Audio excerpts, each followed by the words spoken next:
What's up guys, it's TCG here, welcome back. Today I wanted to make a discussion about the new TCG exclusive archetype that is coming out in Dawn of Majesty, and the reason being is because we've all been expecting that Dawn of Majesty was not going to be anything special because we already know what's coming in Burst of Destiny with decks like Xiang and Flanderies coming very soon, and we know how they have affected the OCG meta and we expect something similar here, and we know that Dawn of Majesty really isn't the greatest set of all time, but Konami has actually made a surprise for us this time, and after such a long time we finally have a TCG exclusive archetype with a lot of potential, and this is very exciting because if you compare it to the last two TCG exclusive archetypes we got, those being Mutants and Warrocks, like these decks were absolutely nothing compared to this. So this is why I want to make a discussion about this deck, give you an insight of what the cards can do and what other cards you can combine it with to make it even more potent, because it actually has a lot of synergy with other cards I'm going to show you. So before we begin with the video, if you enjoyed, give it a thumbs up, subscribe to the channel so you don't miss our upcoming content, and now let's get to the video. So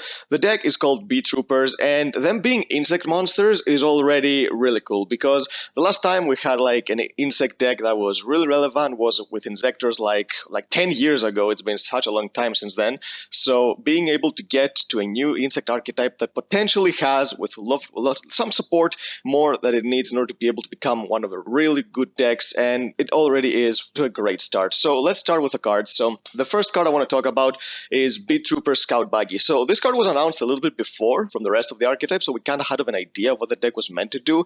And a lot of insect decks, I think they already have the theme of being very spammy, and this is what the decks usually do, especially with some other archetypes we've got in the past few years that were insect tab based, but they weren't really that big of a deal. But now we can combine all those decks in order to make a better deck. So what this card is basically a tour guide. So it locks you into insects, which a lot of cards in this archetype do, but you don't really care because you're going to build a full insect type deck. You're not going to play anything other than insect monsters unless they're hand traps. So if it's summoned, you can special summon a Scout Buggy from your hand, deck, or graveyard, and it's a once per turn effect. So this card is even better than Tour Guide in this archetype because it summons from the graveyard as well. So even if you go for the first two and then you top deck the third one during the late game, you can still use its effect and special summon another one from the grave to get to a play. So yeah, this card is actually really broken. It's just the best starter you want, but there's also another starter that works really well. I'm going to show you the cards and the text as I'm going. So the first card I'm going to bring to the table here as a really good deck is Galaxy Worm. So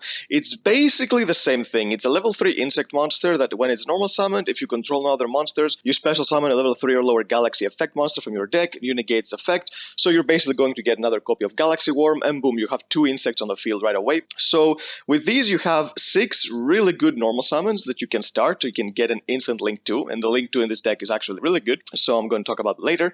So yeah, these cards just give you exactly what you need as a starter. Pretty good. Getting the +1 right away is what a deck needs in order to go for a good start. Now, even if your opponent has hand traps for these cards, let's say they have the Ash, the Veiler, the Imperm, the deck has a lot of extenders. It has an extender of its own, which is the BEETROOPER Scale Bomber. So this card chain blocks Ash, which is really cool because when an insect is summoned, you special summon this card from your hand, and when a monster your opponent controls activates effect, you can tribute an insect monster to destroy that monster. So keeping this card on the field can basically give you a Ghost Ogre type effect, so sometimes you want to keep it on the field or special summon it after you do your combo, which is something I'll talk later. So it's a decent card, it's a really good extender, but if you're not relying on just one extender, we have more extenders, and this is the archetype that I think is going to have the most synergy with this archetype because they're just insects that just want to get more monsters on the field. So let's talk about the Battle Wasps.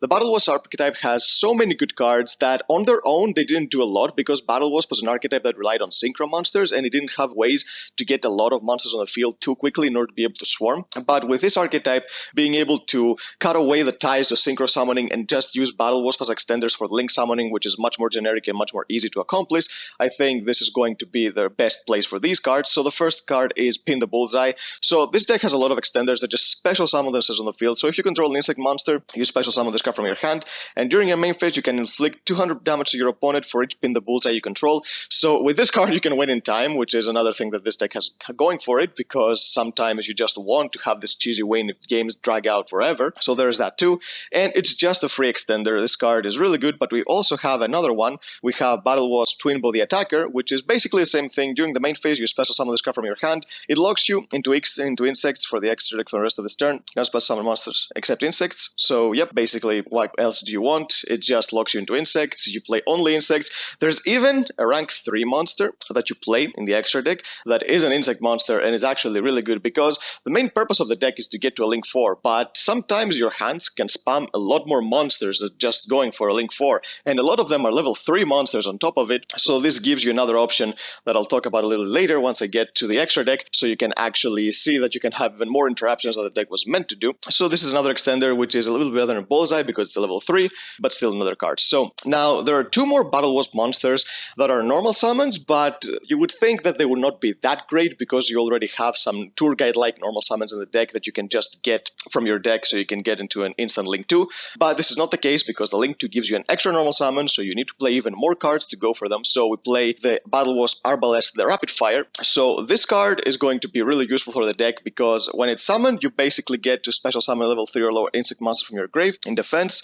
So yeah, you just get a Wolfbark effect for free with the extra normal summon. If you have just a Link 2 and this in your hand, you summon this, you get back a monster on the grave, and boom, you have a Link 4 on the field right away. So this is another great card that you can play. But there's also another monster, which is Battle Wasp Sting the Poison, and this basically serves the same purpose. If it's normal or special summon, you add a Battle Wasp from your deck to your hand.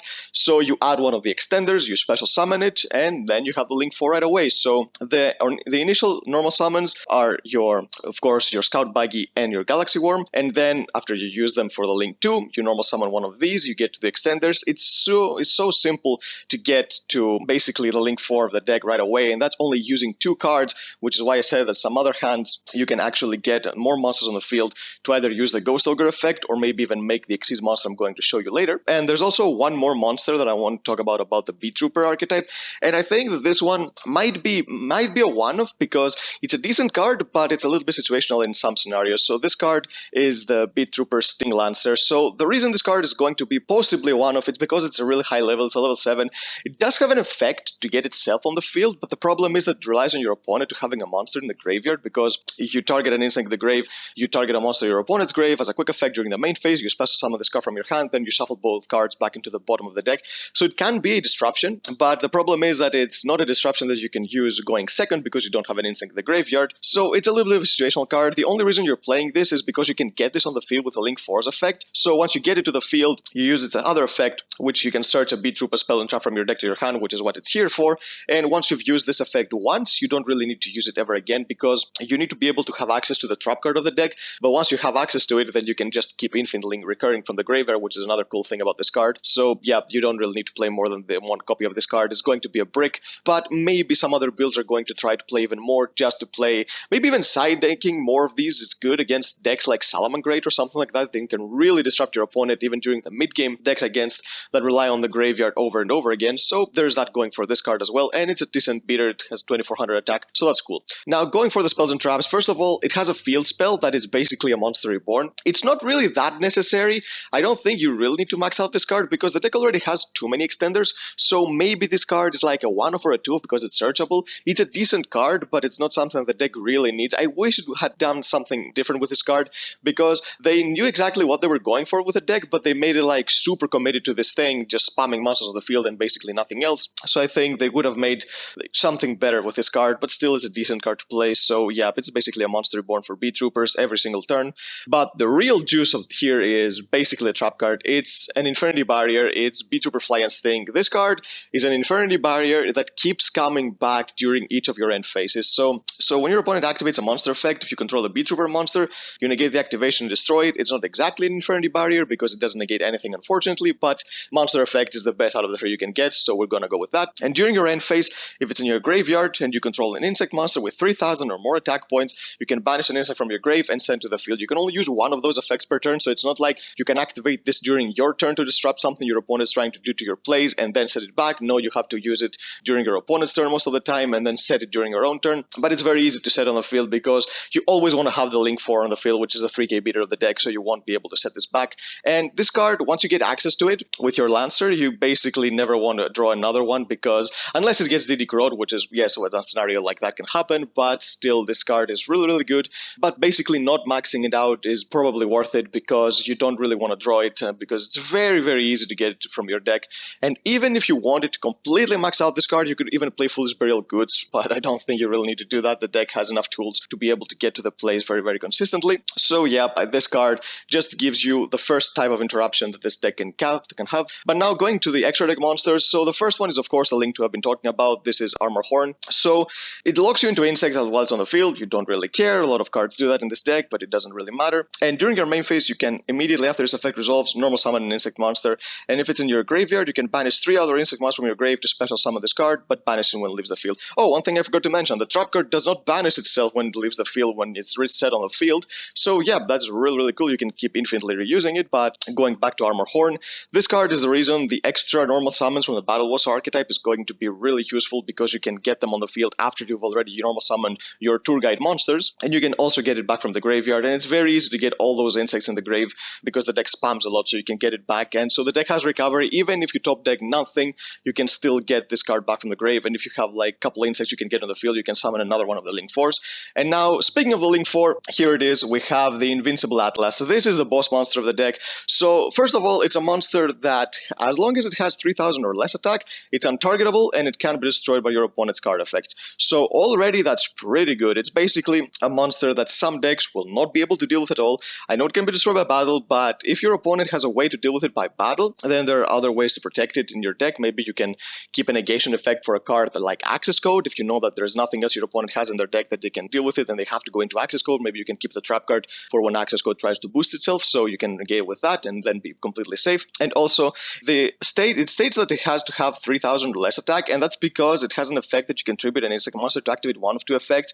One effect is to gain 2000 attack until the end of this turn. This is kind of a risky effect that you want to use only if you're absolutely certain that your opponent is not going to be able to destroy this with a card effect if you try to do this, because yes, it's going to go to 5k and deal more damage, but it's going to be vulnerable to anything, distraction and targeting, so you have to make sure that your opponent has absolutely nothing, and you're going to use this effect only when you're trying to push for game under a clear field. But the other effect is the reason Lancer is a good card, because you can special summon a BEETROOPER from your deck, so it's the way to cheat Lancer out of your deck without relying on you drawing it, and you having an instant in your grave, and your opponent having a monster in their own grave as well.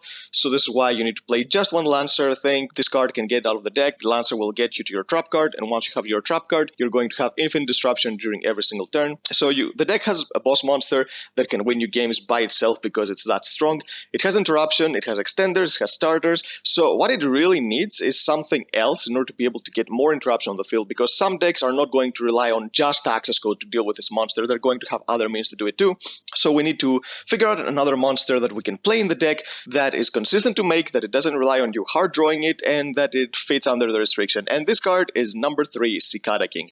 So this is an insect, so you can summon it under the restriction of all of your monsters. It's rank 3, which is huge, because all of those monsters that you have, like your starters that get you to level 3 monsters, your Twin Bull the Attacker is also a level 3 monster, so you can use that too. Your Scale Bomber is a level 3 extender, so you can get too many monsters.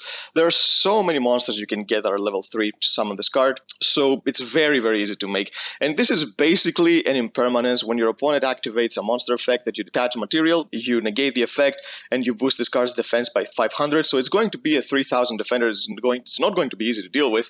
So this card is another monster that can give you more protection, and if you have this with your trap card and your Atlas on the field, this is basically the setup you're looking for to get as consistently as possible, so you can get the most advantage of the deck as possible. And keep in mind, this is just the first wave of support. We are probably going to get more. I hope it doesn't end up like Mutants, which we only got 1 wave of support. I hope we get at least 1 more set of cards like this, because with only 5 main deck cards and 2 extra deck monsters, and them being insect monsters, this deck is just in such a good state right now, and it has the potential to grow. Unlike Warrocks, which we already knew that no matter what kind of card Konami printed, unless it was the absolutely most broken Spellbook of Judgment-like thing that they could think of, then the deck was going to be completely unplayable. But this deck has such a bright future under the right circumstances, and if Konami actually wants to promote this deck into being a tier 2 or even a tier 1 strategy, they can do it very easily, because the skeleton of the deck is already really strong. So I just threw some ideas here that you can use for the deck. If you have any other ideas for the deck that you can work, then